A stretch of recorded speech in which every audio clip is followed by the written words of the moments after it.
¿Cómo están? Buenas noches y bienvenidos a Día D. Tenemos despliegue informativo en Arequipa, en vivo, porque acaba de terminar el debate, el último debate presidencial entre los candidatos. Un candidato, Pedro Castillo, que rehuyó de las entrevistas con los periodistas, que prefirió la plaza, el mitin, la caravana, y desde allí muy potente, muy arengador, pero otro tono en este debate. Vamos a escuchar al candidato Castillo a su salida del debate. Se ha cumplido cumplir con este espacio democrático, político, parte de la vida democrática que se ha dado. Hemos venido con todo cariño. Estar en Arequipa es como estar en Chota. Dejamos en manos de los peruanos de que esta semana que nos queda actuemos con serenidad, con tranquilidad, con frialdad. El Perú necesita responsabilidad. El Perú necesita tranquilidad y el Perú también necesita que hagamos una lucha entre todos. Al Perú la paramos entre todos. ¿Cuál es el llamado que se daría a sus seguidores después de los actos de violencia el día de ayer? Todos y cada uno. La pregunta... Ahora, como ustedes lo acaban de escuchar, acaba de declarar a la prensa el candidato Pedro Castillo, pero no ha querido declarar más detalles sobre estas acusaciones de Keiko Fujimori respecto a las agresiones sufridas el día de ayer. Bueno, Keiko Fujimori empezó el debate precisamente con estas palabras, ¿no? Acusándolo prácticamente que sus partidarios habían lanzado piedras a la comitiva, pero el candidato ha dado unas breves declaraciones al término del debate, pero no quería responder al respecto. Muy breve la participación de Pedro Castillo en estos instantes. Se está esperando ahora la salida de la lideresa de Keiko Fujimori, la lideresa del Partido Naranja. Bueno, se le preguntó por qué terminó casi el debate con este mote que le aplicó Keiko Fujimori al candidato Castillo, Pedro Tirapiedras, ¿no? Atribuyéndole los ataques que han ocurrido, no solamente ayer, sino hoy, entre simpatizantes de Fuerza Popular, a pedradas que han terminado con personas efectivamente lesionadas. Se le ha preguntado sobre el tema, se le ha atribuido responsabilidad en estas agresiones. El señor Castillo ha preferido no responder y ha llamado a ir a votar con tranquilidad. Vámonos con Romina Rossi, que también está en Arequipa. Romina. Pamela, precisar que las agresiones fueron el día de ayer. El día de hoy la policía cercó el hotel donde se encontraba la lideresa de Fuerza Popular. No había acceso y ella tampoco hizo ninguna caravana, ninguna actividad. La única salida fue con dirección al debate. El día de ayer fue que se vieron a estas personas heridas y el día de ayer fue que ella recibió pues estas piedras que ha mostrado el día de hoy en el debate, acusando a Pedro Castillo de ser el orquestador, por así decirlo, de esto. Nosotros que seguimos a la candidata incluso desde que ella llega aquí a la ciudad de Arequipa por primera vez en su campaña presidencial de ese 2021 e incluso en campañas anteriores nunca había venido, la seguimos a ella y vimos muchas personas que no tenían la bandera de Perú Libre. En realidad, de las decenas de personas que se dieron cita para lamentablemente atentar contra ella y contra sus simpatizantes, una bandera flameaba de Perú Libre. Los demás eran personas que expresaban de esta manera su rechazo frente a la candidata fujimorista. Estamos ya ubicados en este punto. No, te decía que te agradezco la precisión, que las agresiones ocurrieron ayer. Y importante que hagas esa precisión. Nosotros tenemos que ir nuevamente justamente a la salida de la Universidad Nacional San Agustín, porque declara Hernando Ceballos, miembro del equipo técnico de Perú Libre. En Arequipa no le parecen graves y que no ha dicho nada, no ha condenado. Hacer un desfile y sobre todo decir a sus simpatizantes, no le pregunto, decir a sus simpatizantes que no cometan esas acciones de violencia. Nosotros hemos ratificado más de una vez que se tienen que marcar las cosas en paz, que tenemos que avanzar hacia una gran unidad nacional. Eso lo hemos dicho una y mil veces. ¿Pero qué le diría usted a las personas que cometieron acciones de violencia ayer puntualmente en Arequipa? Está clarísimo, nosotros somos un partido democrático, ¿no? Eso no necesitamos reiterarlo como si hubiera alguna duda, ¿no? Por supuesto que está mal, y lo que tenemos que avanzar es buscar la unidad nacional. pero también tenemos que terminar con el terruqueo y además con la infamia de decir vamos a expropiar. Esas son cosas que no tienen nada que ver con la realidad ni con los planes de Perú. ¿A qué se refiere con la provocación de Fernando Ceballos del equipo de salud de Perú Libre? Haciendo Era parte de las declaraciones del señor Fernando Ceballos, parte de Perú Libre a la salida del debate presidencial. A ver. Dina Boluarte. Ya, Dina, respecto a las acusaciones por agresiones del día de ayer.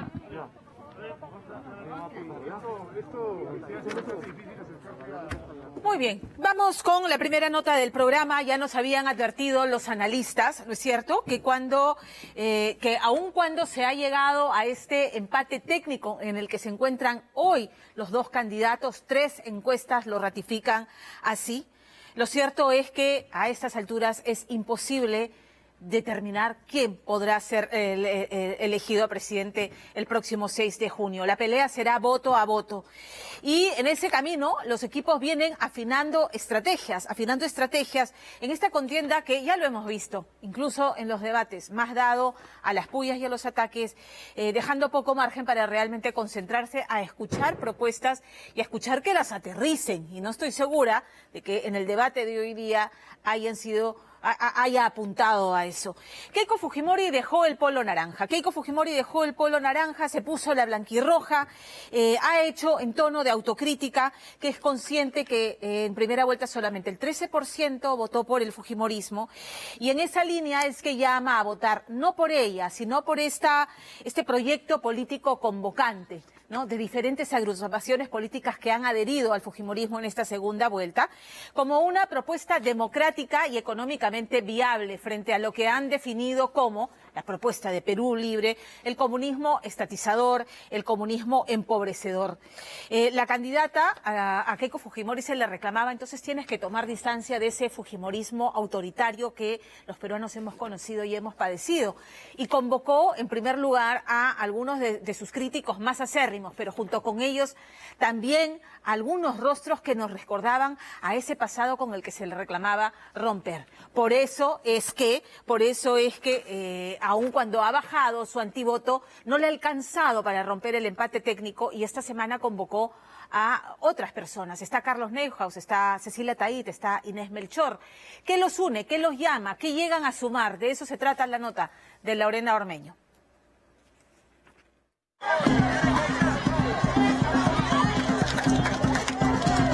Me di cuenta, hubieron cosas que hice bien y también cosas que hice mal. He pedido perdón por eso y lo digo con mucha humildad.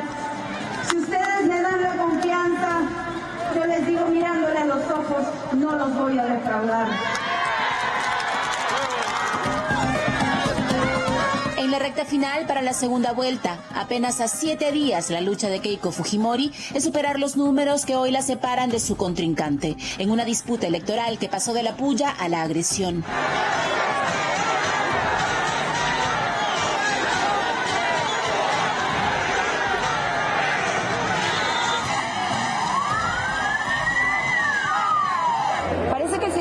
Castillo lo que está es bastante nervioso, porque el señor Pedro Castillo es a él y a su grupo lo señalan de estar cercanos y vinculados al terrorismo.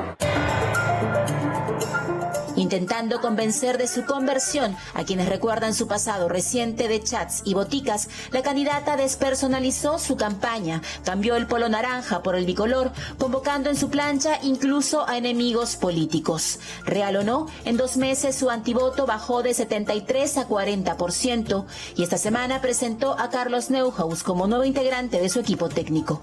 Yo lo pensé, lo racionalicé, pero entre una propuesta de llevar el país al desastre.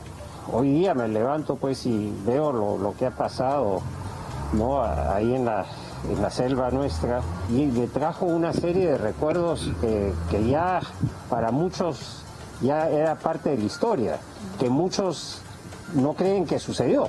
Esto combinado con un plan económico en que se van a expropiar los ahorros de las personas, ¿no? Donde, digamos, todo el trabajo que la gente ha tenido se va a desaparecer.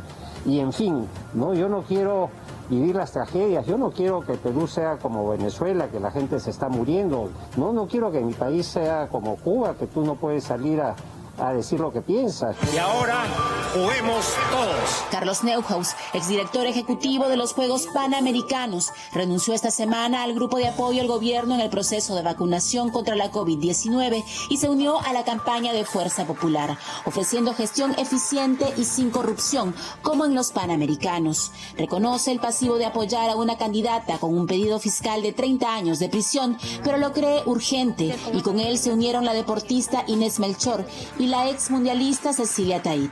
Me quiero poner la camiseta de Perú, la camiseta de la democracia, la camiseta de la libertad, la camiseta donde el que no tiene dinero pueda comer, pueda trabajar, porque quien no tiene trabajo no puede comer, quien no tiene trabajo no tiene salud.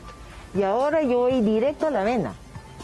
Que alguien quiera cerrar las AFP para quedarse con tu dinero que has ahorrado durante tantos años, yo quiero preguntarle a los jóvenes, eso es lo que va a suceder con los ahorros de tu papá. Nos unimos para el Campeonato Mundial de Fútbol. ¿Qué canción cantábamos? Contigo Perú. Unida la costa, unida la sierra, unida la selva, contigo Perú. Eso es lo que tenemos que hacer, unirnos, cantar todos juntos.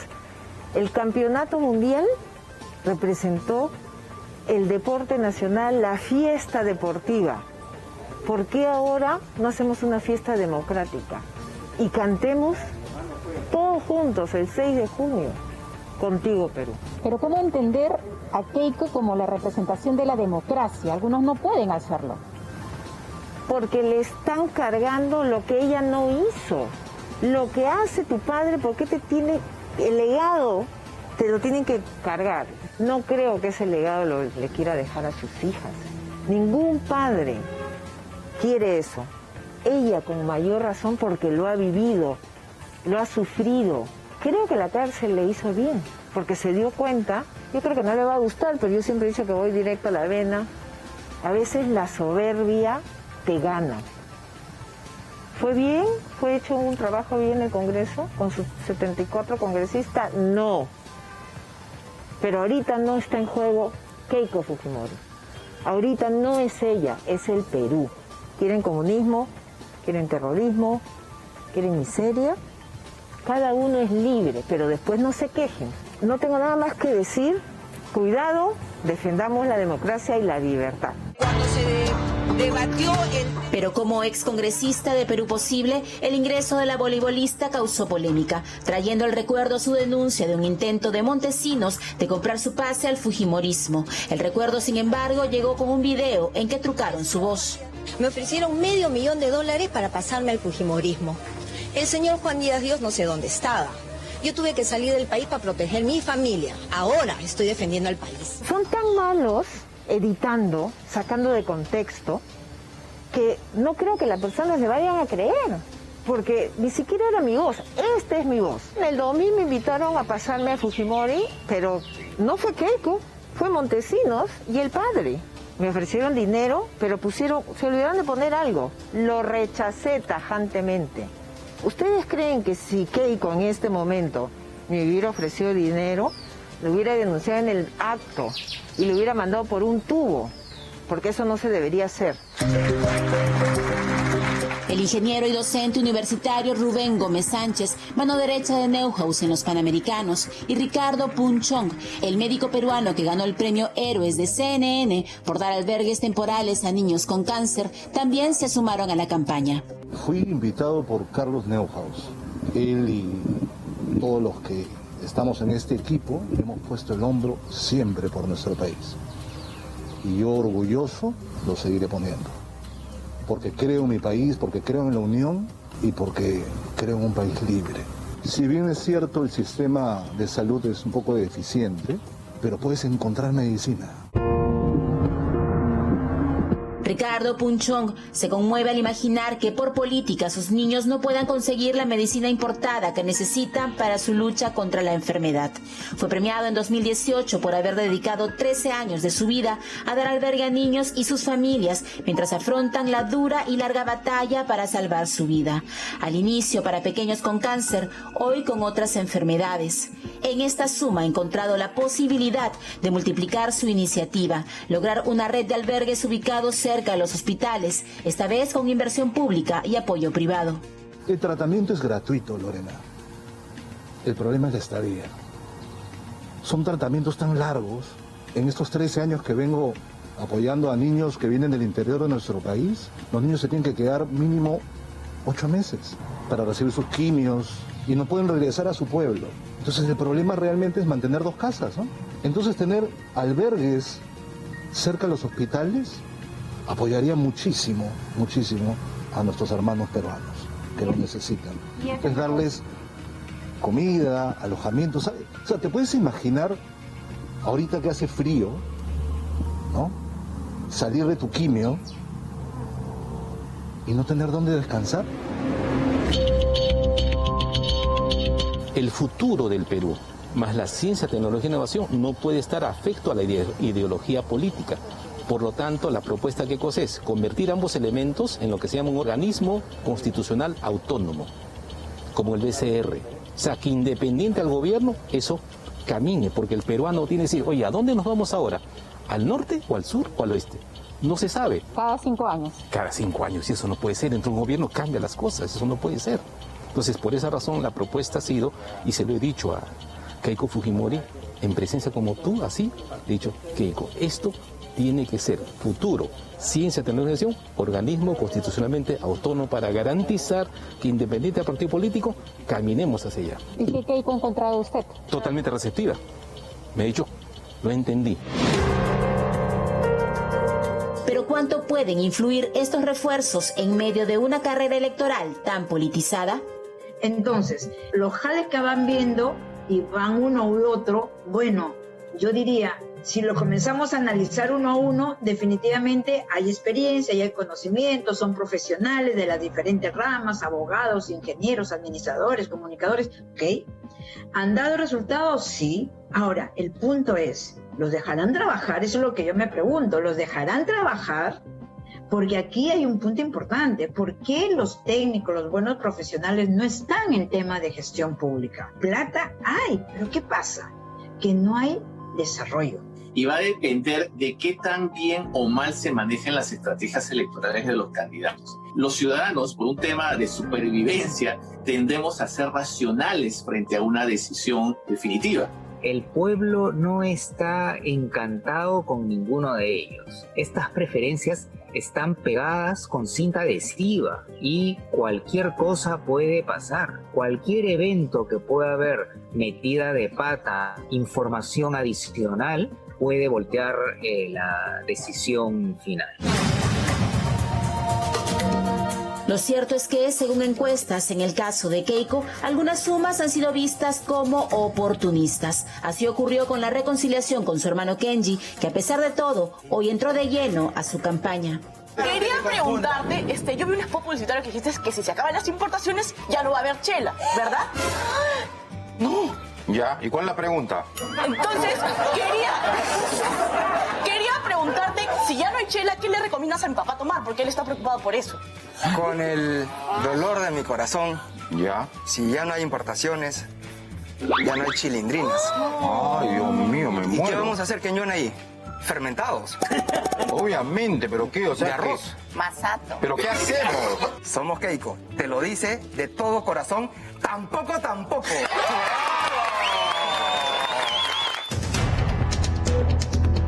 Keiko ha reconocido que no lo puede hacer sola y sus refuerzos afirman que no se trata de vestir la camiseta naranja, sino la blanca y roja, ante lo que llaman un peligro inminente. En la primera vuelta todos quizás votamos con el corazón. Ahora votemos con la razón y con el cerebro. Pensemos en el futuro de nuestro país y cómo podemos nosotros lograr que el Perú dé un salto potente hacia adelante. Los primeros que vamos a salir a decir esto está pésimo no somos nosotros. ¿Esto es un cheque en blanco para Keiko Fujimori? No. Ella lo tiene muy claro. Por eso es que nos ha invitado. Discúlpame, Carlos. Cheque en blanco, no. No hay forma. El Perú primero. Cheque en blanco en mi vida he firmado, así que no lo voy a hacer a estas alturas del partido. Yo pido a los adultos mayores, que son más de 3 millones de personas, que se pongan la camiseta. Ya no necesitan votar, pero hay que luchar. Porque el día que no se va a poder marchar, porque no es que yo, si Castillo lo hace mal, yo salgo a marchar, no te van a permitir, van a cerrar alrededor de Palacio de Gobierno y con una arma te van a decir avanza y vas a ver dónde vas a quedar. Lo siento mucho, soy dura, pero yo quiero un país libre, como ahora, que yo puedo decir lo que quiera si nadie me va a venir a vetar. Aún faltan 7 días para la segunda vuelta. Keiko Fujimori logró remontar el 20% de desventaja para estar hoy en un empate técnico. ¿Será suficiente? Una semana en Perú es una eternidad.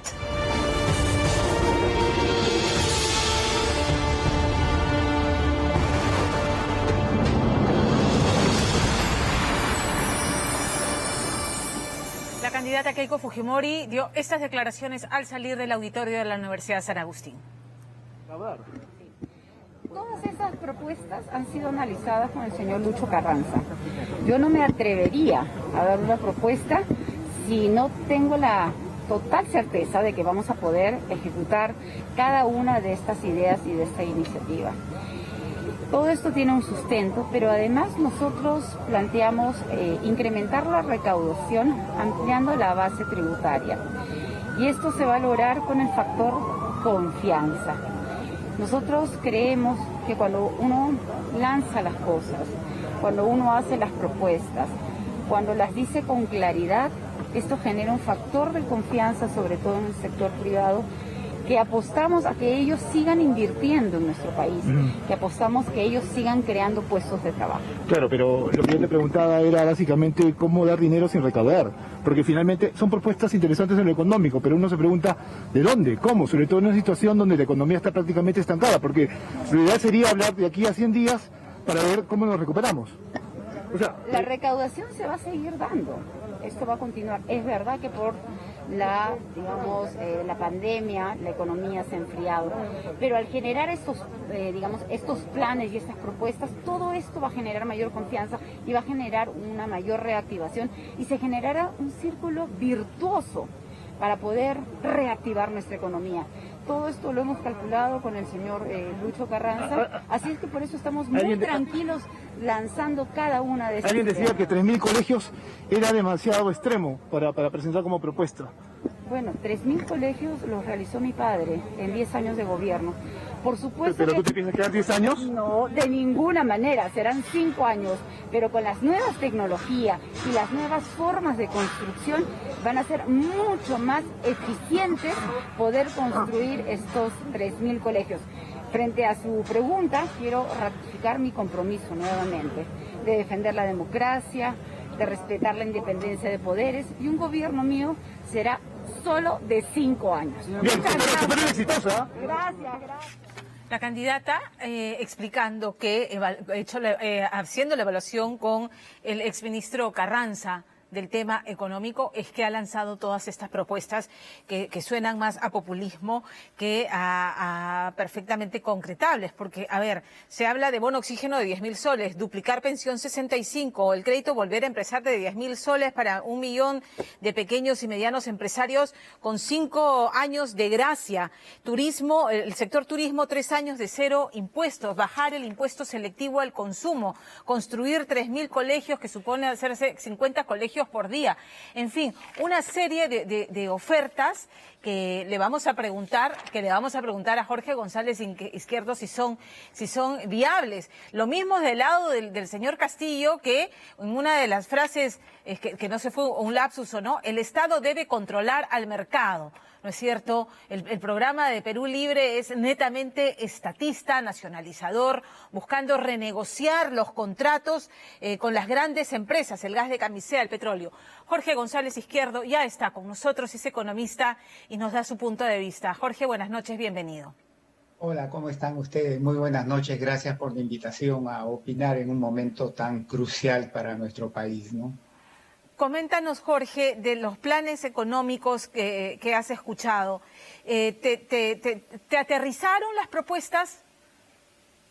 Mira, a ver, yo creo que ambos candidatos entendieron que nadie puede hablar en el Perú, así lo digo, a nadie puede hablar en el Perú de reactivar la economía si primero no sacas a la pandemia del horizonte de la economía peruana. Y eso solo se logra alcanzando la inmunidad de rebaño. Y eso solo se logra vacunando a por lo menos 25 millones de peruanos. Entonces ambos candidatos han prometido que antes del 31 de diciembre todo aquel mayor de 18 años va a estar vacunado, ¿no? Entonces, como primera cosa, porque fue el primer bloque, fue lo primero que se habló, ¿no? Lo cual yo creo que es un enfoque correcto, porque pretender reactivar la economía con la pandemia vivita y coleando es un cuento que ya lo hemos vivido en el pasado, es un bienestar por 2 o 3 meses y luego cae. En el caso de la señora Fujimori me pareció que delineó una hoja de ruta, ¿no es cierto? 70.000 pruebas moleculares. Ahí voy. A ver, sí. En el caso de ella, si bien es cierto, los dos dijeron correctamente que hay que eliminar eso, lo primero que hay que hacer, la señora Keiko Fujimori fue más precisa en planteamientos concretos. El señor Castillo en ese punto fue gaseoso, porque ya estamos en un momento en que no basta con decir yo voy a hacer esto, sino hoy día lo que importa, ¿sabes qué cosa es? ¿Cómo lo vas a hacer? Eso es lo que importa, porque cualquiera puede decir voy a eliminar la pobreza, ya pues, pero dime cómo. Eso es lo que importa. Muy bien. De ahí se pasaron al bloque 3, que es el bloque ya de la reactivación de la economía y el empleo, ¿no? Se han hecho, en ambos casos se han hecho propuestas, en el caso de la señora Keiko Fujimori, bastante más concretas que con el caso del más señor concretas, Castillo. pero aterrizadas con la realidad, porque me suena a donación de impuestos, no pagas impuestos, pero igual tienes que aumentar la recaudación tributaria que ha caído dramáticamente durante la pandemia.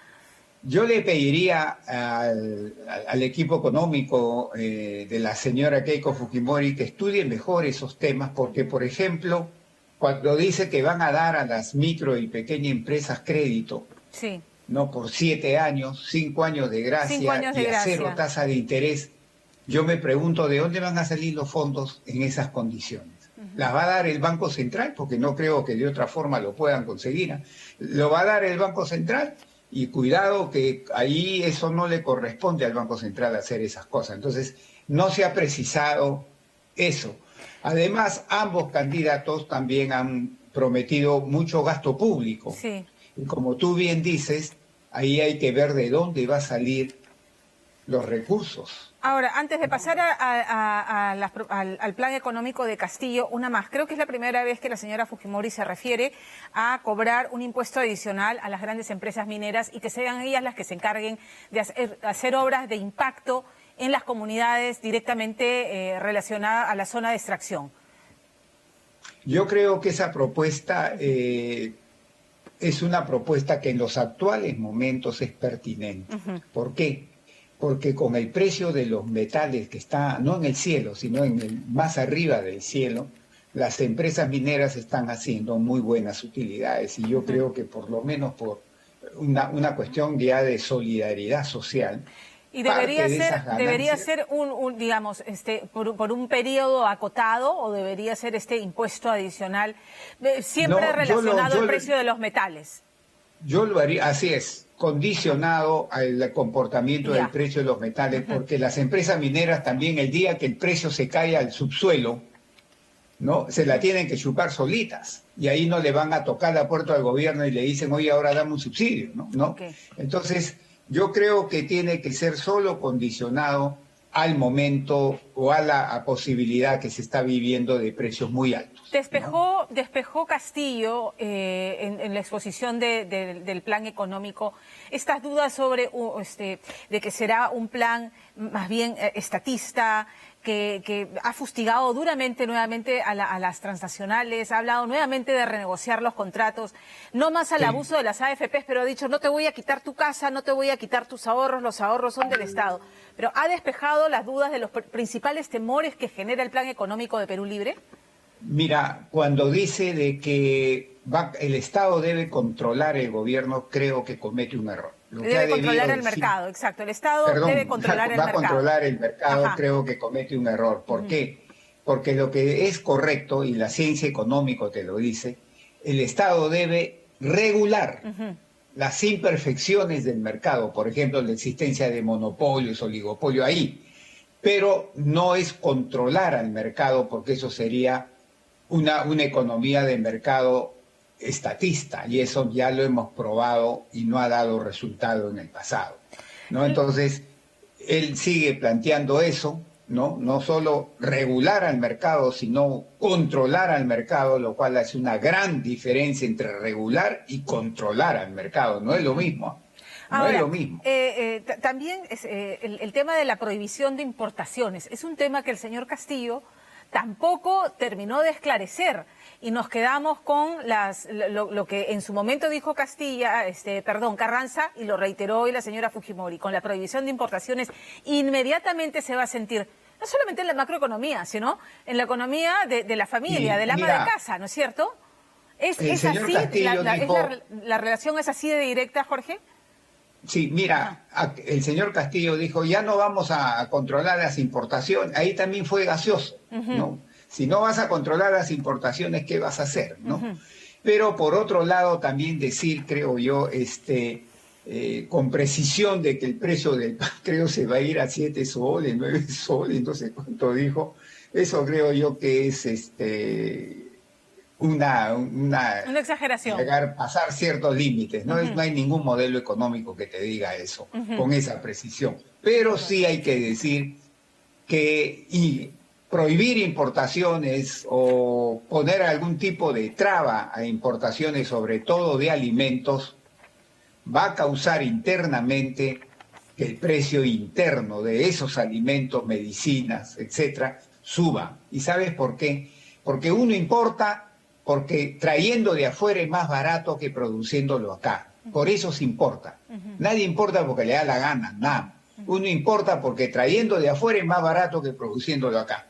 Entonces, si yo limito eso, obviamente que el precio interno va a subir. Pues eso es básico en economía, ¿no? Y lo segundo que hay que tener en cuenta también es que gravar importaciones con el tiempo es gravar exportaciones también. Claro, porque producirlo va a ser mucho más caro también y ya no es competitivo. Ha vuelto a recurrir al tema de la importación de la papa y a mí me han explicado, y Jorge, tú lo puedes, corrígeme si estoy mal, me han explicado que la importación de papa no llega ni al 0,1%, que está en 0,35%, que es un producto muy específico que es para restaurantes. ¿Es correcto? Sí, la papa, la mayor cantidad de abastecimiento es papa nacional, ¿no? No es que tú traigas el 50% de la papa en general que se consume en el Perú de afuera, no es así, ¿no? Entonces, yo no sé por qué le ha puesto el ojo a la papa, porque realmente la papa importada no pesa acá en la canasta del ciudadano común y corriente. En resumen, ¿cuál es tu balance? El balance principalmente en el tema económico, que es de tu expertise, luego de haber escuchado a los candidatos. ¿Sientes que Castillo se ha moderado o que va a apuntar al plan original? ¿Sientes que el plan de Keiko Fujimori podría devolverle calma digamos, a los inversionistas, que el dólar no se siga disparando, o eso va a ocurrir? No, sí, mira, yo creo que el planteamiento económico de la señora candidata Keiko Fujimori es un planteamiento económico que obviamente va a despertar con una mayor confianza en los inversionistas nacionales y extranjeros, en los consumidores peruanos para que gasten, en los empresarios, en fin. Creo que es un programa económico que va a tener efectos positivos en la economía.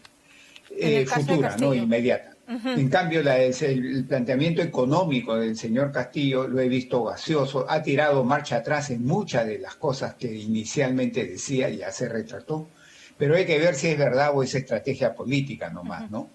¿Y usted cree que esté en capacidad de poder alejarse de eso que originalmente, que es lo que de verdad en calles y plazas, en cada meeting, en cada encuentro con el pueblo al que permanentemente invoca, digamos, pueda morigerarlo, o que tenga verdaderamente la intención de morigerarlo si es que llegara a Palacio? Mira, eso solamente lo sabe él, ¿no? Porque ya hemos visto en el pasado también un buen número de políticos que en su campaña decían A y terminaron haciendo Z.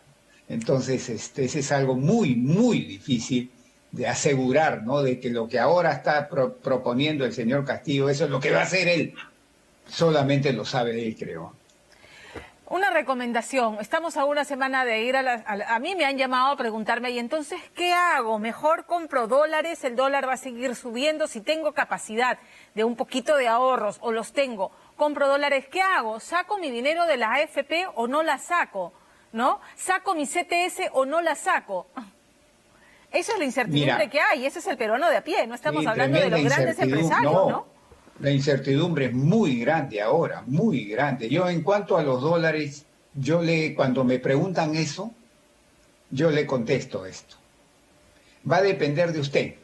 Si usted cree que el señor Castillo es el ganador, entonces compre dólares lo antes que pueda, porque ahí, después que salga ganador, el dólar se va a disparar fuertísimamente.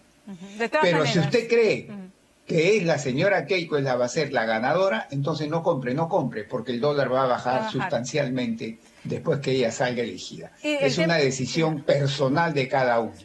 El tema de la inflación, que es lo que genera el incremento de los precios de la canasta básica familiar. O sea, a mí me interesa siempre referirme a lo que le afecta directamente a las personas que nos están viendo, ¿no? O sea, el kilo de arroz, el pollo. Sí, a mí no me preocupa en absoluto el problema de la inflación. Ya. Porque ahora estamos hablando de inflaciones de 2.4% al año, 2.5% al año. Eso no es inflación. Eso es un aumento de precios que no impide que se tomen buenas decisiones económicas por parte del sector privado.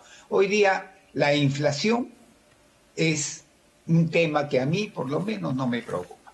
Lo que sí me preocuparía es que se ponga la maquinita bajo el poder político como fue con la Constitución del año 79, en que el presidente mandaba sobre la maquinita del Banco Central y fue lo que posibilitó la gran hiperinflación del año 98-99,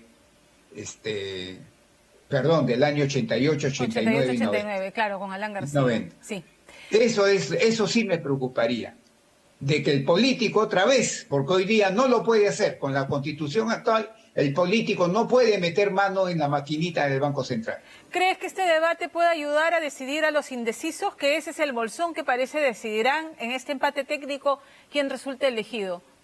Obviamente no me queda la menor duda de que este debate es el que va a inclinar la balanza según cómo cada uno de los indecisos, porque mira, los que van a votar por el señor Castillo no van a cambiar su voto. Los que van a votar por la señora Keiko también. Es el bolsón de indecisos. Y ellos se han fijado en este debate y ya va a depender de cada uno de ellos cómo lo ha percibido, ¿no? De acuerdo. Jorge, gracias por atendernos siempre tan didáctico. Gracias, Jorge. No, gracias a ustedes también. Un gusto, gracias. Buenas noches. Nos vamos a la pausa. Hemos visto la estrategia en la tienda de Fuerza Popular. Vamos a regresar con cómo ha sido este segundo tramo de campaña en Perú Libre, las idas y venidas, la renuencia del candidato a dar entrevistas, a preferir la plaza, donde prácticamente arengaba, y hoy hemos visto a un candidato más bien casi cabizbajo, en un tono muy moderado, muy mesurado, que sorprende, tan diametralmente diferente a lo que vemos en calles y plazas. ¿A qué se debe? ¿Qué hay? ¿Cómo se está afinando la estrategia en ese lado? Con eso volvemos aquí en Día D. Esta noche, en Día D, masacre en el Braem, el contraataque asesino del terrorismo y las tareas urgentes para acabar con las consecuencias del extremismo, el miedo y el dolor de todos los peruanos. Ya estaban advertidos. Niñitos, ¿dónde están los niñitos?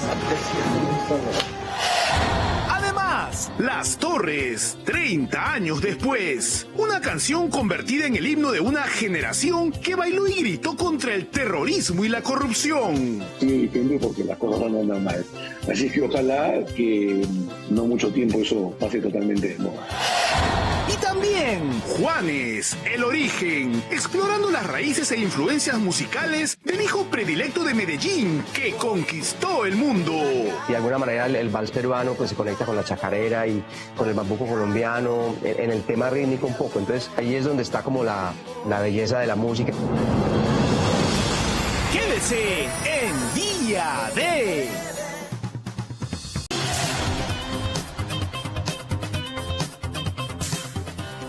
Vamos entonces ahora a revisar cómo se ha afinado la estrategia de campaña en Perú Libre. Parece que la estrategia ha sido el silencio selectivo del candidato, más dado a arengar en calles y plazas y a no dar entrevistas a medios, salvo algunas contadas excepciones. Y quizás esto responda a que el candidato es consciente de sus principales debilidades, ¿no? La poca preparación y la mucha improvisación que se advierte no solamente en su candidatura, sino también en la propia campaña. El equipo técnico se formó en el último tramo de esta segunda vuelta, pero sobre todo a su incapacidad de poder deslindar, cortar el cordón umbilical con Vladimir Cerrón, que es el dueño del partido, el ideólogo que proclama que es la ideología marxista, leninista, mariateísta, y además que sustenta el partido y a ese plan económico, el original, del que el candidato trata de desmarcarse, de morigerarlo, pero no termina de convencer. A ese desconcierto que genera estas idas y venidas está también los aliados de Perú Libre. Don Gregorio Santos y su partido, el exgobernador regional de Cajamarca, está preso por corrupción, por el mismo delito por el que ha sido sentenciado el dueño del partido, Vladimir Cerrón, razón por la cual no pudo postular. También está el movimiento de Antauro Humala, preso por asesinar policías en el Andahuaylazo, y que dice, en el gobierno de Castillo el único que puede negociar o conversar o lidiar con las Fuerzas Armadas soy yo. Castillo ha dicho que va a indultar a Antauro Humala. El propio partido tampoco le suma, ¿no es cierto? Porque Vladimir Cerrón, el que supuestamente no va a estar, pero ni de portero en una institución pública si Castillo es presidente, se ha encargado de decir a la bancada, responde al partido. ¿Y quién es el dueño del partido? Vladimir Cerrón. Pero esta semana, el hermano de Vladimir Cerrón, Valdemar, en un audio que también se ha conocido y se ha hecho público, ha lanzado la siguiente sentencia: el día que el candidato se separa del partido, empieza su desgracia. Y finalmente, quizás la piedra más incómoda en el zapato de Perú Libre y del candidato es el tema de Movadef. El candidato ciertamente ha deslindado y ha condenado el terrorismo, pero no termina y no respondió en el debate a la puya que le lanzó Keiko Fujimori respecto a Guillermo Bermejo, congresista electo que tiene un proceso abierto por terrorismo precisamente, o por filiación, perdón, para ser precisos, por presunta filiación con movimientos narcoterroristas. Y hay otros 4 congresistas que la DIN y la DINCOTE vinculan con el Movadef. ¿Qué es el Movadef? El brazo político de Sendero Luminoso, así lo describen las autoridades de la DIRCOTE, y hay más de 270 militantes que hoy están en Perú Libre, que antes militaban en el movimiento Movadef. Fernando Díaz. Sentirse absolutamente ganador podría ser en estos momentos el peor de los caminos para un candidato como Pedro Castillo. Un exceso de confianza, una pizca de soberbia, pero sobre todo, cualquier promesa lanzada al aire sin el mayor de los sustentos técnicos, como el reciente anuncio de la creación del Banco de Trabajadores y el futuro de las AFP, podría significar un mal paso cuando solo faltan 7 días para la segunda vuelta. Vamos a convocar a los trabajadores del país para que se geste un nuevo sistema nacional de pensiones y que sean los propios trabajadores que sepan cómo administrar. Es totalmente falso que el gobierno de Pedro Castillo va a acabar con sus ahorros. Por el contrario, vamos a cuidar, vamos a cautelar los ahorros de los trabajadores. Es más, vamos a llamar a todos los trabajadores del país para gestar un nuevo sistema nacional de pensiones. En boca cerrada no solo no entran moscas, sino también se podrían asegurar victorias en elecciones tan apretadas e impredecibles. Y esta parece ser ahora la estrategia de Perú Libre, cuyos principales rostros han optado por evitar dar declaraciones o entrevistas grabadas y apostar solo por unos cuantos espacios en vivo. El profesor ha pedido mesura desde hace ya un tiempo atrás.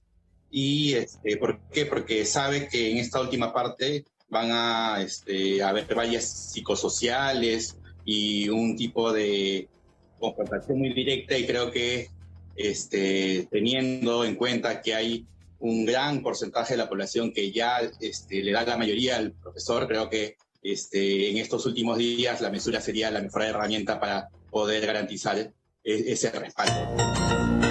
Una cosa es la mesura y otra el silencio sepulcral.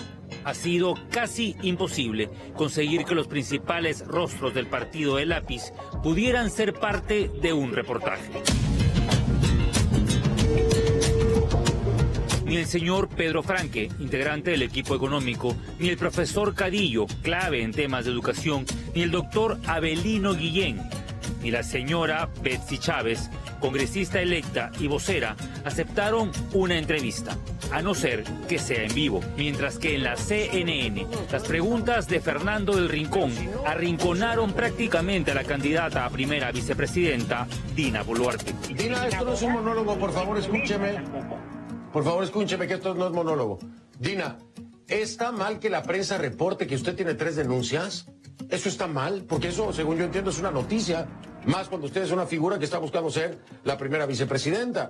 O sea, ¿está mal entonces? ¿La prensa no debería reportarlo? ¿O cuál es el problema con que reporte la prensa?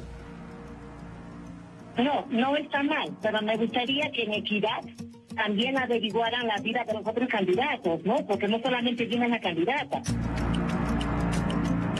El economista y docente Pedro Franque, cuya presencia fue reclamada por muchos en el reciente debate de equipos técnicos en lugar de Juan Pari, trató de explicar en una entrevista en vivo la política económica de Perú Libre, sobre todo en el manejo de los recursos mineros y energéticos en un eventual gobierno. Tiene la capacidad de hacerse cargo de toda la explotación, distribución de la operación minera. No, mira, como he dicho, en el plan bicentenario la palabra estatización no está escrita en ninguna parte. Entonces no queremos una estatización de la minería, esta es una negociación.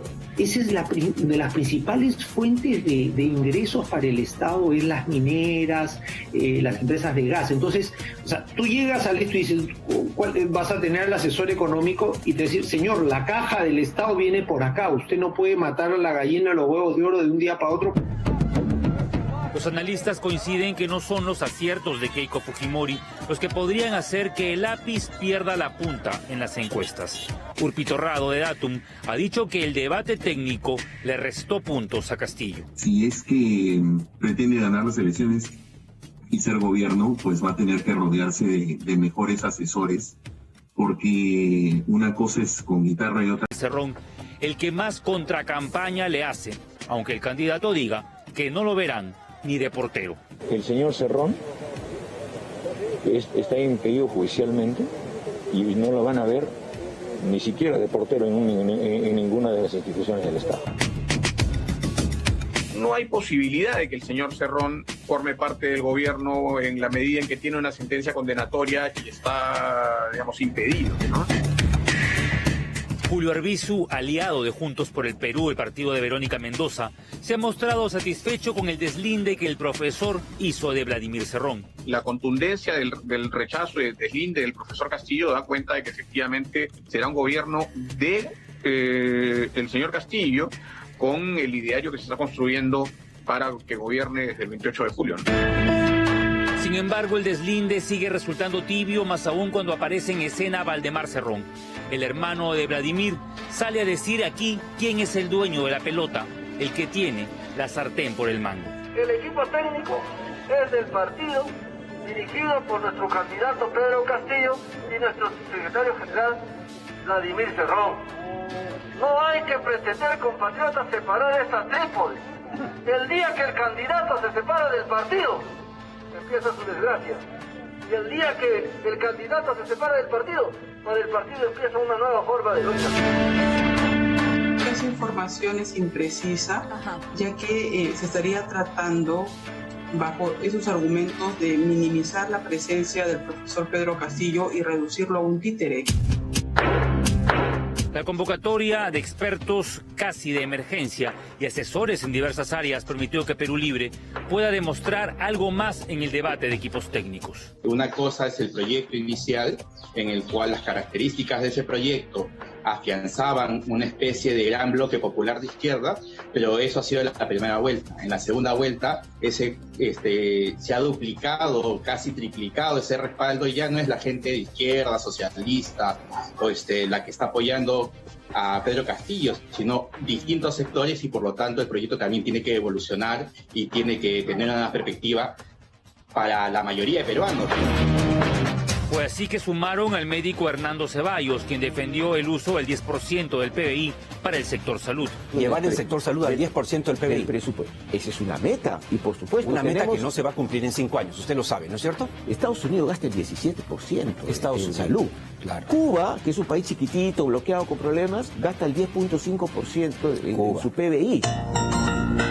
Los economistas Juan Pari y Pedro Franque sostienen la revisión de los contratos a transnacionales, el exfiscal Abelino Guillén, planes de seguridad ciudadana, y hay otros especialistas como el doctor Antonio Quispe, quien según nos dijo no podía rechazar el llamado del lápiz. ¿Te imaginas haber estudiado medicina, estudiado estadística en investigación, epidemiología, te vas a Hopkins a hacer un doctorado en epidemiología y control de enfermedades globales? Estás en plena pandemia, te llaman del gobierno y dices, no, Carlos, ahorita no, estoy ocupado. Todos dedos de frente, ¿no? O sea, si este es el momento en que debemos poner en práctica nuestras habilidades y sumar. Quispe ha sido uno de los médicos más consultados en la pandemia. Hoy apoya la idea de tener un solo sistema de salud y reforzar el primer nivel de atención. ¿No? Una de las primeras cosas que me encargaron a mí, tratar de proponer este sistema de datos abiertos, ¿no? Y cuando comenzamos a plantear el problema, era una cosa realmente alucinante cómo el Perú había sobrevivido tanto tiempo sin un sistema unificado de datos de salud. Y la pelea en dónde va a estar el servidor, si en la PCM o en el MINSA, es una historia que muy poca gente conoce. Esa atención primaria, si lo hubiéramos tenido, no se hubiera muerto tanta gente.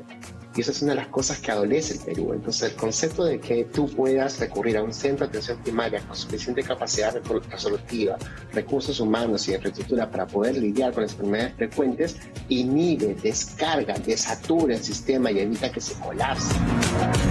Pero la honra del epidemiólogo Quispe también ha sufrido un colapso luego de revelarse el presunto maltrato físico y psicológico hacia su expareja. Esta entrevista fue hecha antes de conocerse la denuncia. Hasta el momento, Perú Libre no ha dicho si lo mantendrá o no dentro del equipo. Al parecer, la simpatía que despierta Castillo va más allá de videos, denuncias o metidas de pata. La gente lo ataca por el tema del plan de gobierno, la gente lo ataca por el programa, que no tenía grupo técnico, pero sin embargo el profesor Castillo no baja en las encuestas, ¿no? Entonces pareciera que la política para los sectores populares no pasa por el programa, no pasa por el equipo técnico, no pasa por eso, pasa por sentir un sentimiento y una confianza en la persona, y en este caso el profesor Pedro Castillo. ¿Quiénes son los aliados políticos? Tampoco parece ser un asunto que le quite mucho el sueño al electorado castillista. Más Democracia, el partido de Gregorio Santos, preso en Castro por colusión y asociación ilícita, está alineado con Perú Libre en la búsqueda de una nueva constitución. La alianza con Perú Libre y con el profesor Pedro Castillo se basa en la convocatoria a un referéndum para la Asamblea Constituyente. Creo que nuestra generación, en este caso, mi persona que viene levantando un cambio generacional, no queremos retroceder a una constitución que nos permita el estatismo, pero tampoco podemos tener una constitución que hoy día permita contratos de ley, como con algunas empresas transnacionales, en perjuicio de desarrollar el mercado interno. Marcos Zipán es el vocero de Más Democracia y deslinda del ideario marxista de Vladimir Cerrón, más cercano a Cuba o Venezuela, y aseguran que su apoyo a Castillo no será un cheque en blanco. Lo mismo dicen los aliados de Juntos por el Perú. Tratar de hacer del proceso de combate a la corrupción un proceso inteligente, un proceso que tenga que ver con la recopilación de datos, con un análisis de esos datos para saber en qué lugares hay determinados o se presentan determinados tipos de corrupción, hacer un mapa de riesgos de corrupción en todo el territorio nacional. Perú Libre habría garantizado a sus aliados de Juntos por el Perú la autonomía del Ministerio Público, del Poder Judicial y el respeto a la democracia, asegurando que en el caso de ganar las elecciones dejarían el poder en el 2026 y no como dijo Guillermo Bermejo. Nosotros si tomamos el poder no lo vamos a dejar, ¿no? O sea, con todo el respeto que se merecen ustedes y sus pelotudeces democráticas, nuestra idea es quedarnos para instaurar un proceso revolucionario en el Perú. Lo que ha dicho el señor Bermejo quedará pues como parte seguramente de un ideario antiguo, ¿no? Que no tiene que ser necesariamente tomado en cuenta. Intranquilidad es lo que precisamente han sentido varios luego de escuchar el reciente audio de Antauro Humala. ¿Quién necesita enemigos con aliados como él? Referéndum. Si no quieren, se caen 2 gabinetes y entramos a elecciones regionales, otra vez congresales. Conmigo fuera, tenemos mayoría absoluta. O sea, quizás lo mejor sería que se sumen los 2 primeros gabinetes, ¿no? Porque ya conmigo fuera la hacemos.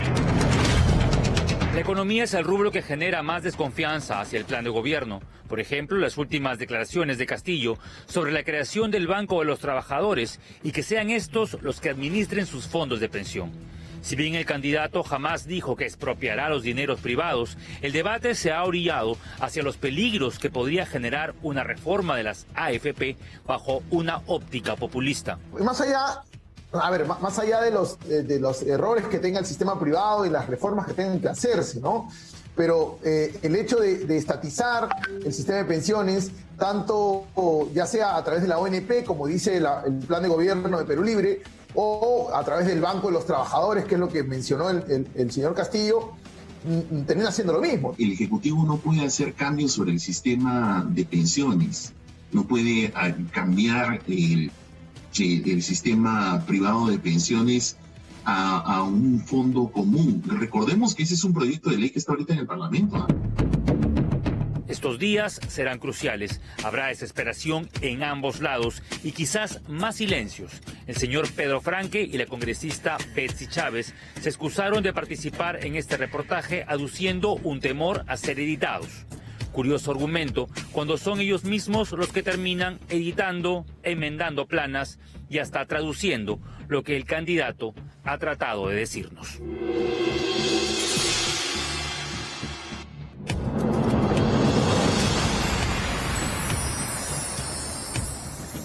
Muy bien, 6 días nos separan de ir nuevamente a las urnas.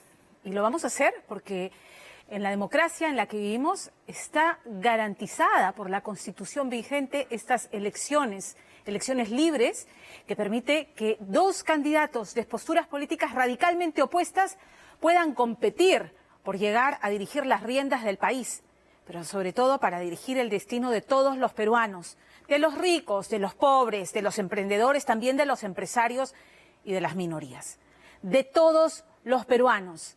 Es esa misma Constitución y las instituciones electorales y su marco normativo las que velan por la realización de las elecciones libres y las que van a amparar porque tu voto, mi voto, el voto ciudadano, y que garantizan el respeto de los resultados. Es muy importante recordarlo y subrayarlo porque ¿qué es lo que está ocurriendo? En medio de esta crispación que ha generado la polarización política, con discursos que han llevado a enfrentar peruano contra peruano, quien resulte electo el 6 de junio será el presidente de todos y todas las peruanas y deberá representarlos a todos y todas. De ahí nuestra preocupación genuina por estos gritos denunciando un presunto fraude de uno y otro lado, intentando irresponsablemente socavar la legitimidad y la transparencia del proceso electoral con la intención de justificar un eventual resultado adverso. Eso es muy peligroso. Es muy peligroso, solo conduce a incrementar la polarización que se traduce en exacerbación política y que genera más incertidumbre y deteriora aún más las proyecciones económicas. Ya lo han dicho los especialistas. Entonces, nuestra exhortación a los candidatos y a sus partidos es poner paños fríos, y recordarles los pactos que han firmado, en los que se han comprometido a respetar la democracia, a respetar la Constitución y los derechos y libertades que allí se contemplan, libertad de opinión, libertad de prensa, libertad de información, el derecho a la propiedad y a la libre empresa, que son en suma derechos y libertades inalienables en el marco jurídico vigente que los dos candidatos públicamente, firmando pactos, se han comprometido a respetar y preservar. ¿Qué nos queda a nosotros como ciudadanos? Ejercer un voto responsable. Y un voto responsable es un voto informado. Y en estas circunstancias debemos ser conscientes, además, que no iremos el 6 de junio a extender un cheque en blanco. Porque ese voto que ejerzamos el 6 de junio exige de nosotros ser una ciudadanía vigilante. Y vamos con este tema que ha puesto al Perú de luto. O sea, el terrorismo nos coloca a todos, a ricos, a pobres, a empresarios, a minorías, a todos los peruanos en una misma orilla para condenarlo. La masacre en San Miguel de Vizcatán nos ha removido los peores recuerdos de esa década nefasta, negra, sangrienta, que fue la de los 80s y el combate contra la insanía de Sendero Luminoso. El atentado, son 16 personas, 2 niñas. El cuerpecito de una de estas niñas lo encontraron detrás del congelador. Quizás ella, en medio de la balacera que se desató ese domingo en la noche, buscó refugio y se escondió detrás de la congeladora y ahí la mataron. Y la mataron como a otros 16. Entonces, este atentado ha cumplido su objetivo a cabalidad, porque todos estamos atemorizados, pensando que vamos a volver a esa década oscura, pero además nos ha hecho recordar que hay zonas en el Perú que viven en completo abandono, y así lo denuncian y lo reclaman desde Vizcatán LN. Y nos está recordando a todos que el terrorismo es todavía una tarea pendiente. A ver, sobre la autoría hay versiones encontradas. El Comando Conjunto y la Policía Nacional directamente lo atribuyen a la facción de Sendero Luminoso dirigida por Víctor Quispe Palomino, que está conformada por remanentes de Sendero Luminoso y bandas narcotraficantes. Ocurre que en el lugar se encontraron panfletos en los que llaman a boicotear las elecciones y que condenan a muerte a quienes voten por la señora Fujimori. Entonces, y además está firmado por el Partido Comunista del Perú, fundado por Quispe Palomino. Pero las autoridades en la zona no se atreven a ser tan tajantes, ¿no? Y están esperando el resultado de las investigaciones. Lo cierto es que en la zona, en Vizcatán del N, los cultivos de coca se han extendido. El narcotráfico parece suelto en plaza. Incluso los pobladores denuncian que los narcotraficantes, aliados, chalequeados por Sendero Luminoso, invaden tierras y los dejan ser. Invaden tierras para aumentar los sembríos de hoja de coca. En medio, una población, como dije, que se reclama abandonada por el Estado en el cumplimiento de sus necesidades más básicas. Este es el reportaje de Richard Apolo.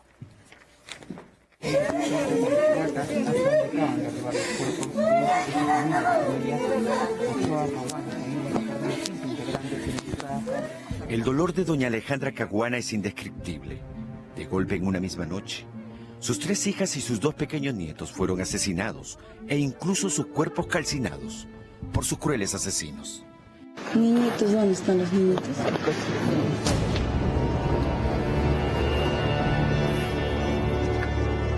Quienes arrasaron con todo aquel que se encontraba en el bar que una de las hijas de doña Alejandra tenía en la zona de San Miguel del N. ¿Dónde se encontraban las señoras?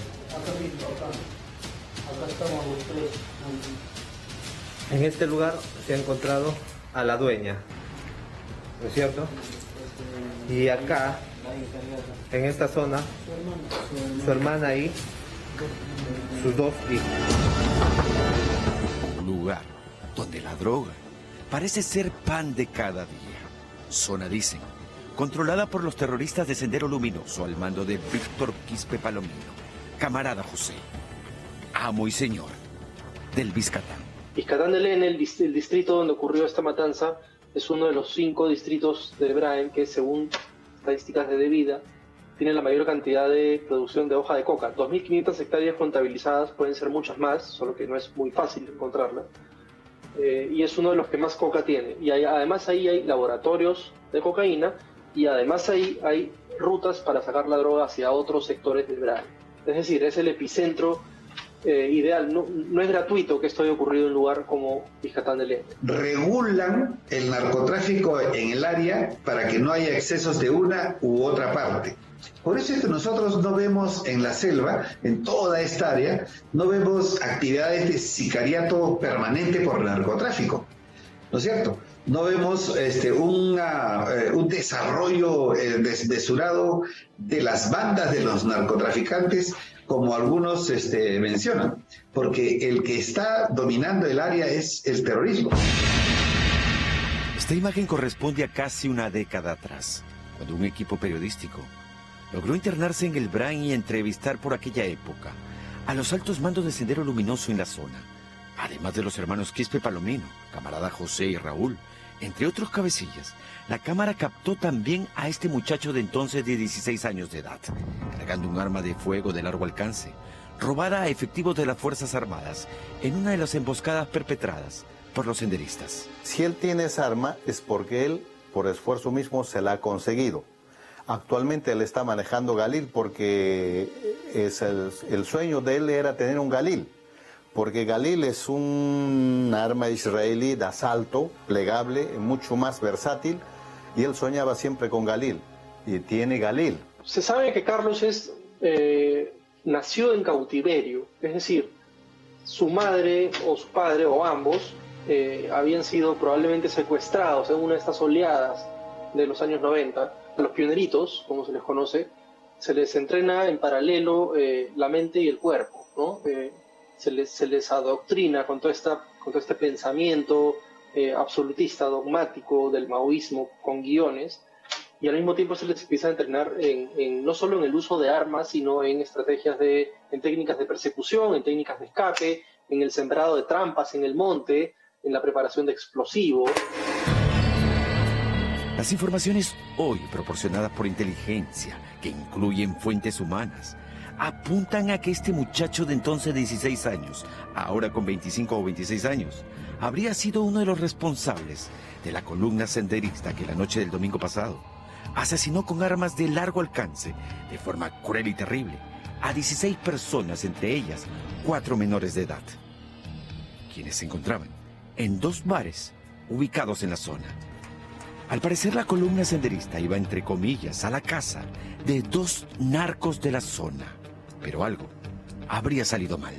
Por la información que tengo, él forma parte de una columna de la jefatura Chato Mendoza, que sí es un veterano terrorista conocido, debe tener 60 años o 50 y tantos años, y uno de sus dirigidos más activos es Carlos. Incluso la poca experiencia de Carlos, ¿no? Tiene alrededor de 26 años, se calcula. Ese es otro factor a tomar en cuenta. Es posible que en su inexperiencia este operativo se haya salido por completo de control. Para Ricardo León, periodista especializado en temas de narcotráfico y terrorismo en la zona del Brain, nada sucede en aquella zona, sobre todo en el Ixcatán, sin la aprobación, pedido o exigencia por parte del camarada José. Y la población de Ixcatán, dice Ricardo, lo sabe perfectamente.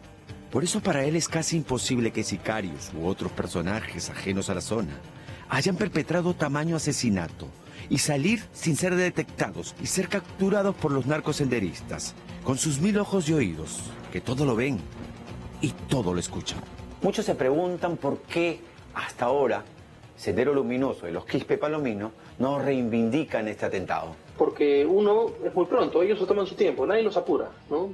Realmente ellos no se dejan llevar por las portadas de los diarios, ni por los noticieros, ni programas de televisión. Ellos llevan su propio ritmo, hilan muy fino, saben en qué momento y cómo dar sus mensajes. Además les interceptan las llamadas, las comunicaciones por radio. Entonces tienen que cuidarse, tienen que reunirse y hablar en persona. Ellos no llaman por un celular a decirle, oye, sucedió esto, murieron 16, para que el otro tome nota. Tienen que hacerlo en cónclaves, ¿no? Toma su tiempo, ¿no? Ahí en la selva todo es relativo. ¿Por qué hay tanta contradicción sobre la autoría de este atentado? Sí, a ver, no quisiera juzgarlos, pero quisiera comprenderlos, porque las cámaras, los micrófonos duran 2 minutos y se van. Ellos viven ahí.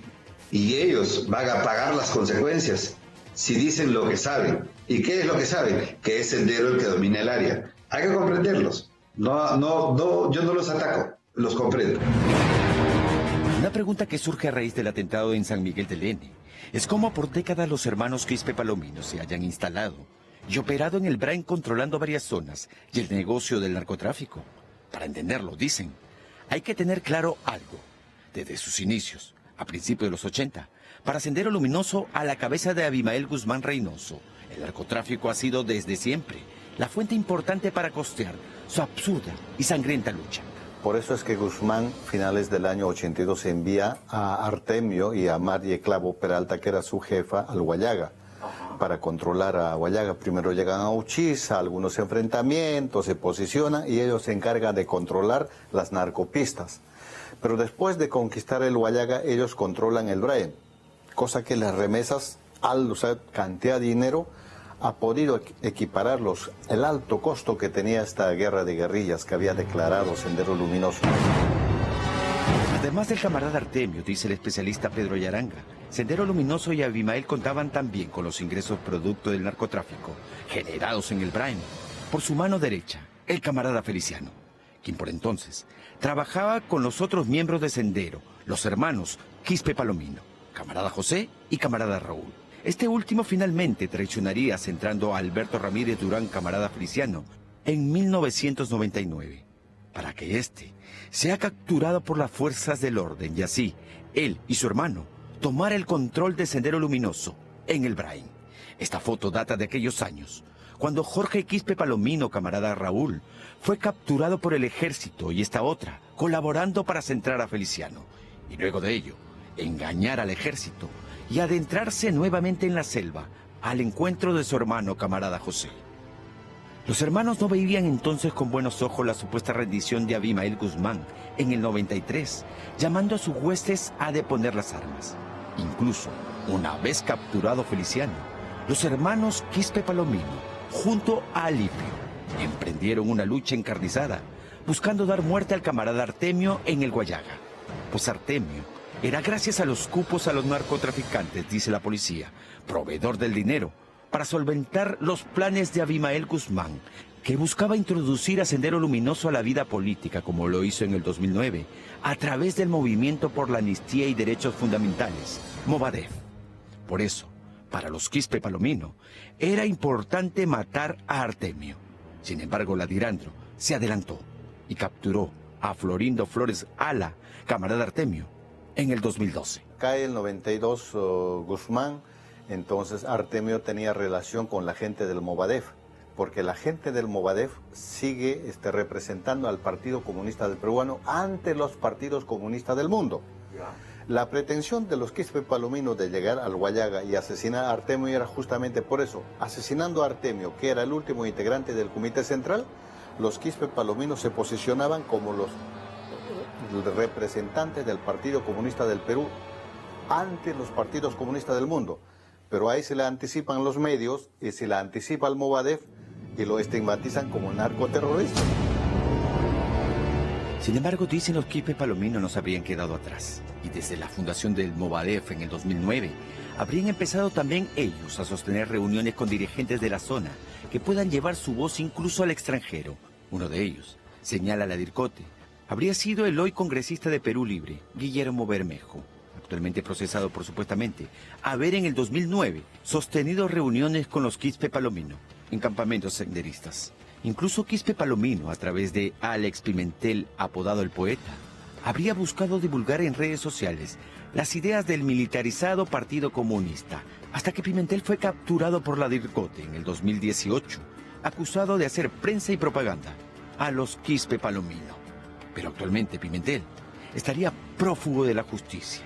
Un dato, Pimentel fue colaborador estrecho y amigo del ex gobernador regional de Junín y dueño de Perú Libre, Vladimir Cerrón, quien hasta hoy, curiosamente, defiende a Pimentel. Yo obviamente no lo he conocido en las nuevas facetas del cual se acusa.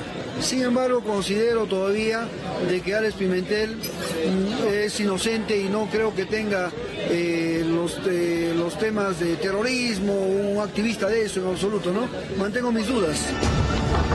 Pero volvamos al atentado del domingo pasado en Vizcatán, en cuya escena del crimen, los senderistas dejaron panfletos del militarizado Partido Comunista del Perú, en los cuales, además de anunciar una supuesta limpia social, señala que darán muerte a los soplones e infiltrados que no son otros que fuentes humanas de la policía.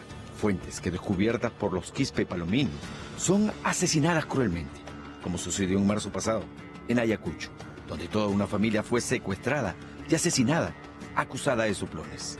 Además, en los panfletos e incluso en audios divulgados desde semanas atrás, en la voz de Flor Vargas Figueroa, camarada Vilma, un mando que al parecer, tras la muerte de Raúl, ha ganado protagonismo dentro del llamado militarizado Partido Comunista del Perú, opinan incluso sobre las elecciones en esta segunda vuelta. Pueblo peruano, en el Braem y en el Perú, quien imita su voto a favor de Keiko Fujimori es traidor, es cómplice de genocidas y corruptos. El socialismo que tiene como meta final el comunismo mundial, un poder para el pueblo y la clase, y no para los individuos. Inmediatamente ingresaremos a establecer y consolidar el socialismo. Un discurso socialista que para el ex integrante del Grupo de Inteligencia del Perú, GEIN, José Luis Gil, es el calco ideológico y a la vez peligroso que comparten actualmente tres corrientes afines. El socialismo chavista en boca de Vladimir Cerrón, el socialismo que pugna Movadef, de Abimael Guzmán, instaurado ya a través de CONARE en el SUTET. Y finalmente, señala, el socialismo militarizado que divulgan los narcoterroristas del Brain, en boca de la camarada Vilma. Quiere decir que estos tres grupos, que antes estaban divergentes, divorciados políticamente, hoy han convergido en intereses ideológicos y políticos. El marxismo, el leninismo, más la revolución socialista.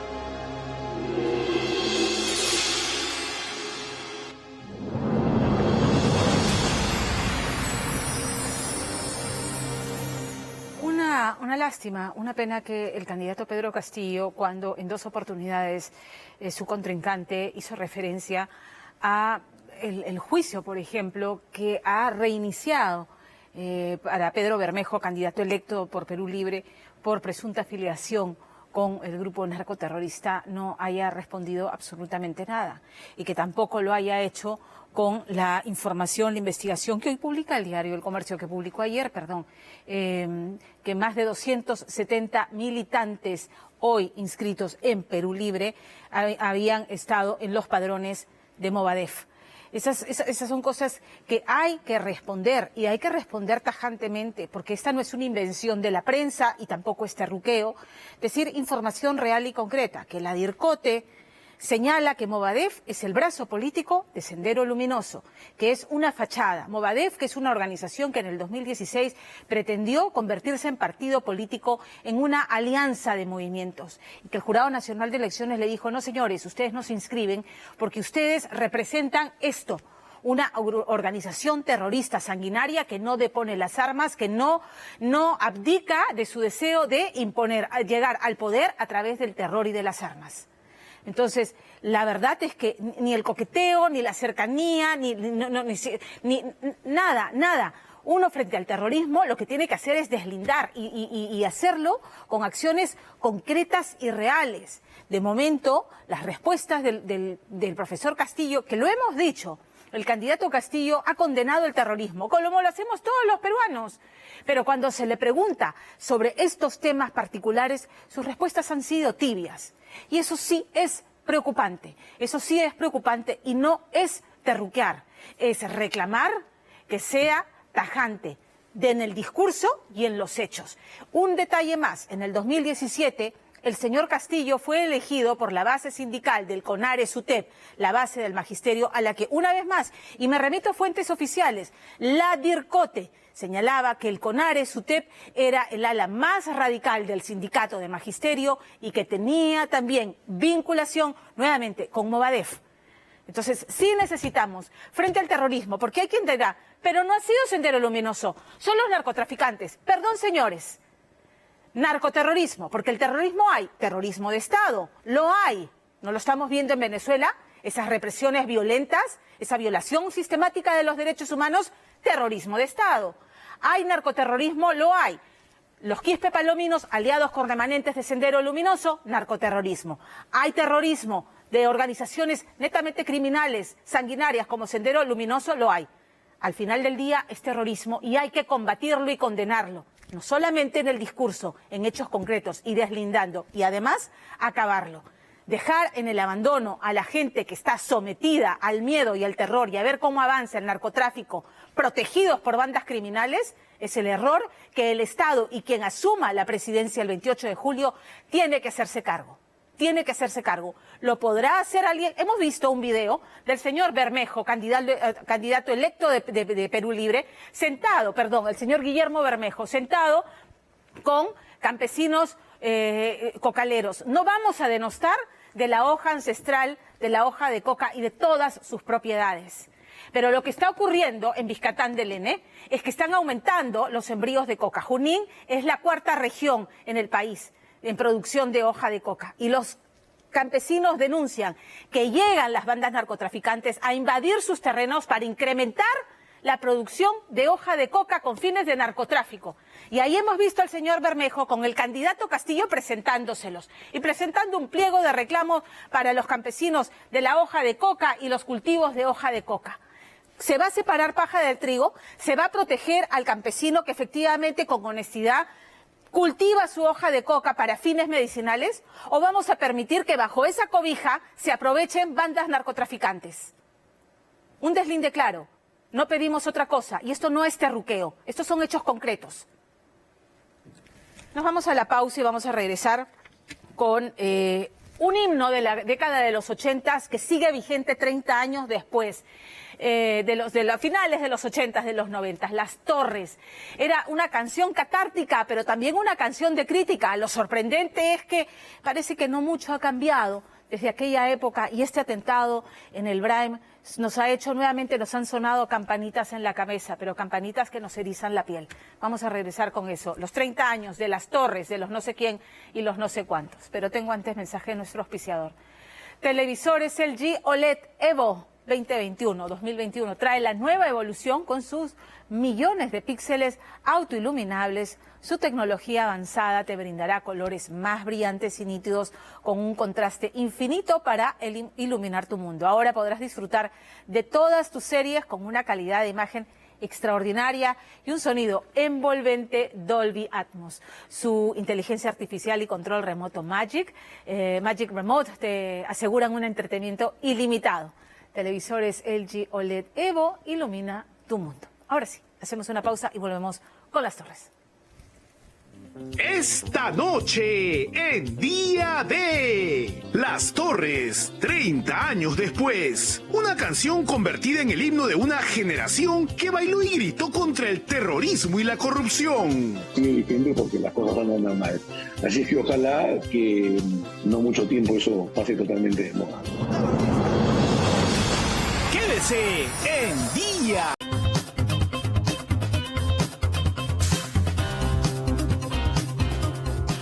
Para la generación de los 80, para mi generación, esa generación en la que padecimos, ¿no?, el terror de Sendero Luminoso, las masacres, los coches bombas, los apagones porque se bajaban torres casi todos los días, ¿no es cierto? Estamos hablando de finales, la época más cruda de Sendero Luminoso fue finales de los 80, cuando ya llegó a la ciudad luego de haber arrasado en el campo y en las zonas rurales. Y fue en esa época, ya a finales de los 80, en el 90, 91, se lanzó esto que se convirtió en un himno catártico, pero además en una crítica mordaz a la corrupción rampante entre la clase política en medio de la lucha contra esta organización criminal que nos había arrinconado a todos. Las Torres de los no sé quién y los no sé cuántos había sido, y eso se lo cuentan esta noche a Percy Guzmán, Alfredo Sillao, fue garrapateada en una pizzería, comiendo pizza en la previa para ir a un concierto. Los insumos los tenían, los vivíamos a diario, y se escribió esta canción que además se convirtió en un fenómeno que ha traspasado generaciones. Mi hijo la canta, tiene 16 años, pero él no vivió y quizás no entiende o nos llega a comprender cabalmente lo que significó esa década conviviendo con el terror de Sendero Luminoso. Y sin embargo, hoy nuevamente cobra vigencia, 30 años después. Imagínense ustedes las circunstancias en que lanzan esta canción. Solamente una radio se atrevió a ponerla, a darle vueltas en la radio. Porque ¿qué pasaba? Incluso los miembros de los no sé quién y los no sé cuántos habían sido amenazados por Sendero Luminoso. Tanto así que cuando iban a tocar en las plazas más calientes, más candentes, como por ejemplo ir a tocar a Ayacucho, había gente que decía mejor no vamos, porque si van a tocar Las Torres, qué miedo. Y a los integrantes les decía mejor te pones chaleco antibalas. Esa era la década del terror de Sendero Luminoso. Entonces Alfredo Sillao le dice a Percy Guzmán, bueno, quizás este sea el momento de explicarle a esas nuevas generaciones de dónde venimos, o mejor dicho, a dónde no queremos regresar. Percy Guzmán.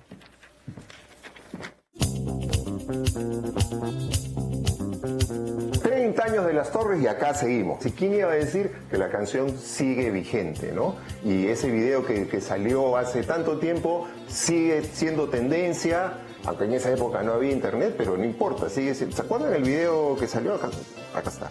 Un terrorista, dos terroristas se balanceaban sobre una torre derrumbada. Como veían que resistía, fueron a llamar a un camarada.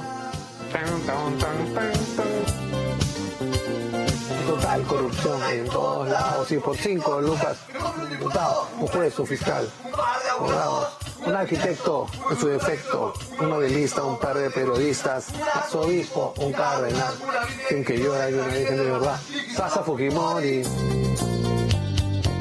Recordar a los no sé quién y los no sé cuántos es volver a los convulsionados inicios de los 90s, cuando 5 Patas de Magdalena irrumpieron en la escena rockera nacional con un hit musical que catapultó a la fama a estos irreverentes músicos chongueros. Ellos jamás imaginaron que esta canción se convertiría en el desfogue social de aquella época y que hoy, 30 años después, algunas estrofas y coros de Las Torres se vuelvan caprichosamente a repetir en nuestra historia. Cuando le escuchemos esa canción, creo que debemos ponernos muy contentos, a saltar y gritar con fuerza, pero también tomar conciencia y sentirnos de alguna manera tristes también por todo lo que hemos vivido. Pero para hablar de Las Torres, primero tenemos que conocer la historia de estos patos con sus patas que hace 33 años se juntaron para crear la banda de pop rock nacional Los No Sé Quién y Los No Sé Cuántos. Raúl y yo nos conocimos en noviembre del 88. ¿Quieres hacer un grupo? Le dije. Sí, me dijo. ¿Conmigo? ¿Y qué nombre le ponemos? No sé quién. Y ahí se armó. Hace 12 años, exactamente el 5 de noviembre de 1999, cuando celebraban sus bodas de porcelana, tuvimos el honor de ingresar a la intimidad de estos músicos.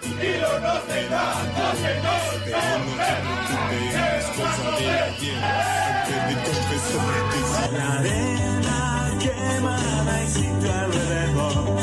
Primer problema, buscar ubicación junto a un grupo de chicas que presten atención a estos guapos muchachos y que presten también su bronceador.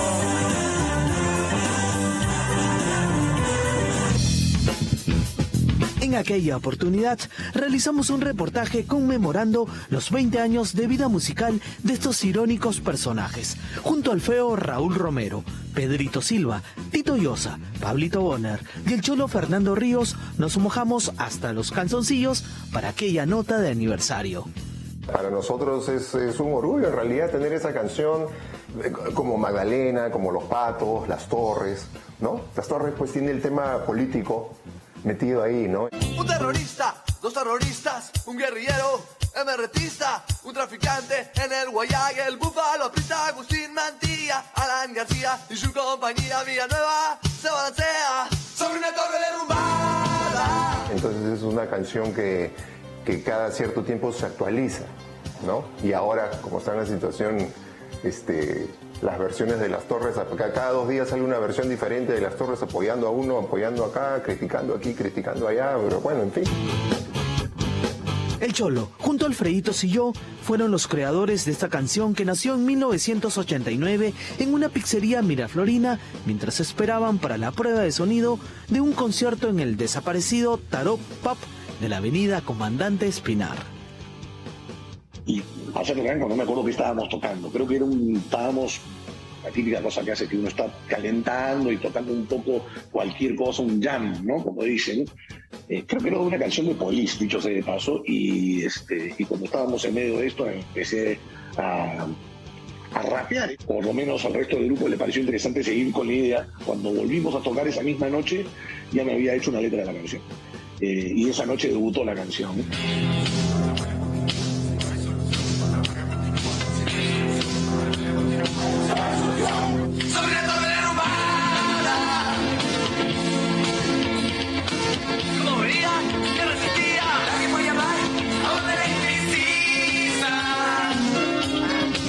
No es la letra que finalmente terminamos grabando, pero el 90% de la letra ya estaba ahí, ¿no? Y te digo que esa letra fue mutando porque originalmente, o sea, yo creo que la primera vez que lo tocamos no existía Fujimori.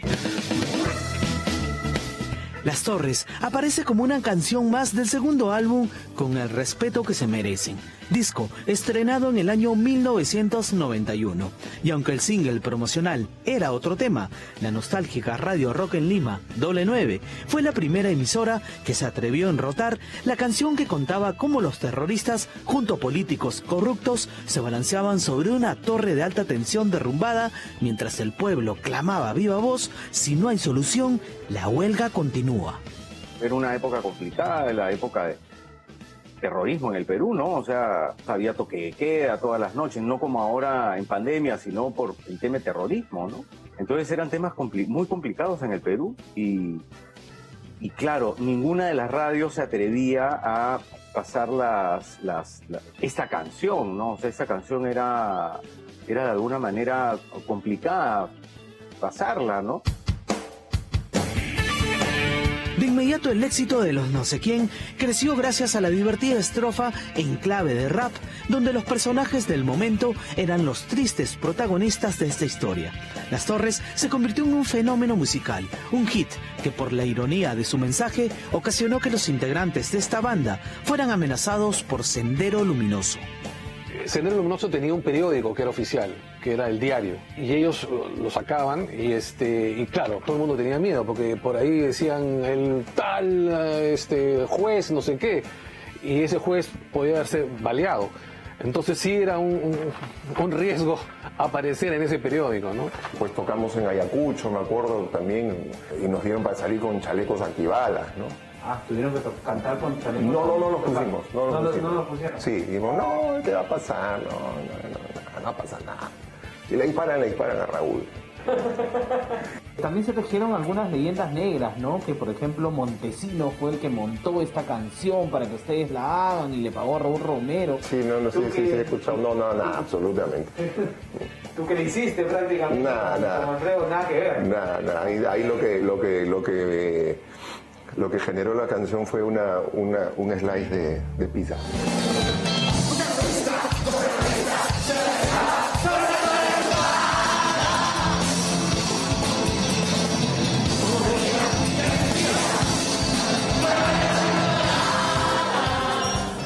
En el año 1995, Alfredo Silló se separa de los No sé quién y en su reemplazo ingresa en la guitarra Héctor Llosa, cuñado del Cholo Ríos y amigo de la banda. Tito aún recuerda cómo fueron las tocadas de Las Torres en cada concierto. Yo te confieso que al comienzo, cuando entré al grupo, cuando Alfredo se había ido, pues yo sentía que para mí era un poco difícil porque Alfredo era pues un puntal en el grupo en el sentido que él cantaba Las Torres y la había compuesto, ¿no?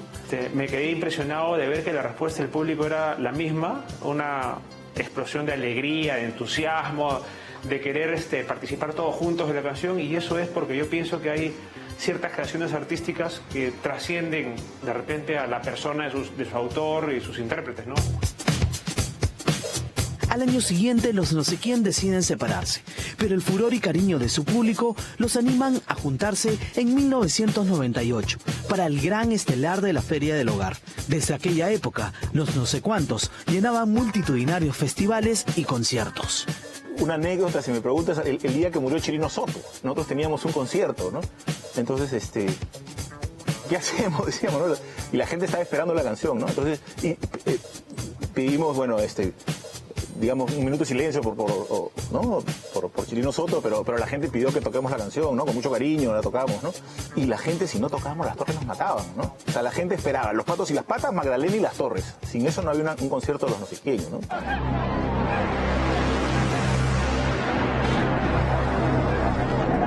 Esta canción nunca tuvo un clip oficial, pero la pegada de este tema obligó a que algunos canales de televisión abierta editen este rap de protesta chonguera.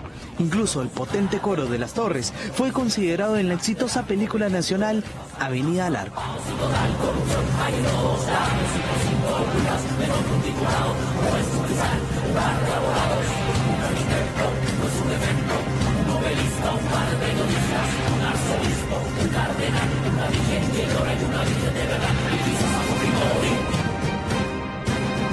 Mucha gente probablemente no entiende las referencias que tiene la letra de la canción, la Virgen que llora, el novelista, etcétera, etcétera. Son todos episodios de nuestro pasado histórico que están ahí y que de repente para alguien, para los más chicos, puede servir como punto de partida para que entiendan mejor de dónde venimos, ¿no? Y qué fue lo que ocurrió en ese momento. Porque ahí también y quizás a Fujimori, con el que termina parte de la letra, es muy representativo de lo que ocurrió en toda la década siguiente, ¿no? Y esa duda de la calidad moral del presidente que está presente en la letra de la canción. Pero como Las Torres, un temón que cambió para siempre la inocente tonadilla de los elefantes que se balancean sobre una tela de una araña, logró que se convierta en un himno de protesta. Para el comunicador y escritor Gustavo Rodríguez, el éxito fue el potente mensaje que describían las frases de esta canción. O sea, hay dos lecturas que yo le veo, ¿no? Por un lado, balancearse sobre una torre derrumbada puede considerarse el sacar provecho, sacar rédito de una desgracia. ¿Qué es lo que acaba de ocurrir en el Braemi, esta tragedia? O sea, ni bien salieron las primeras manifestaciones noticiosas, ya habían políticos de ambos bandos tratando de sacarle provecho a la desgracia.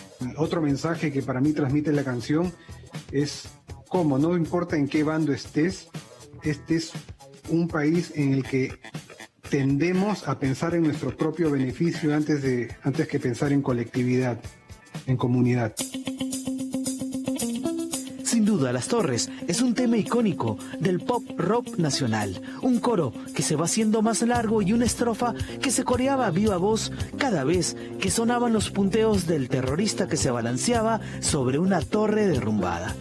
Hay tocadas legendarias en el Festival del Cusco, por ejemplo, ¿no? Todos a veces tocábamos las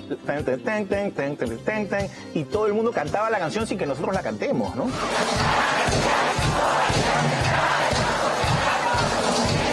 Una triste parte de nuestra historia que hoy, 30 largos años después, parece, salvo algunas excepciones, que esta canción hubiera sido escrita para esta polarizada época política y social.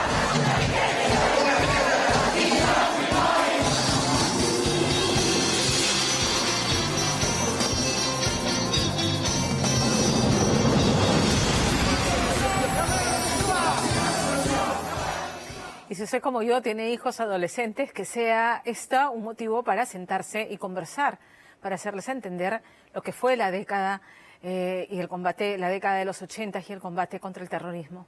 Que sepan lo que supone esas ideologías radicales que lo que buscan es arrinconar, dividir en vez de sumar.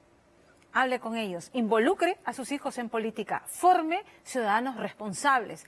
No abdiquemos de nuestra responsabilidad de ser vigilantes, porque muchos abdican de esa responsabilidad una vez que instalan la cédula en el ánfora. Y luego 2 años, 3 años, 4 años después vivimos desencantados de eso que elegimos. Tenemos que informarnos y reclamar y hacerle saber a la clase política que somos una ciudadanía vigilante.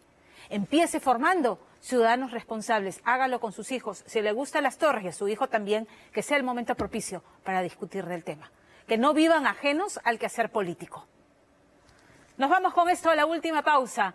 Quiero decirles que habíamos anunciado esta entrevista que tuvo con Juanes, porque acaba de lanzar una producción de verdad sorprendente, porque son covers, canta canciones de Ziggy Marley, de Bruce Springsteen, de Juan Luis Guerra, de Fito Páez, de Carlos Gardel, de Juan Gabriel.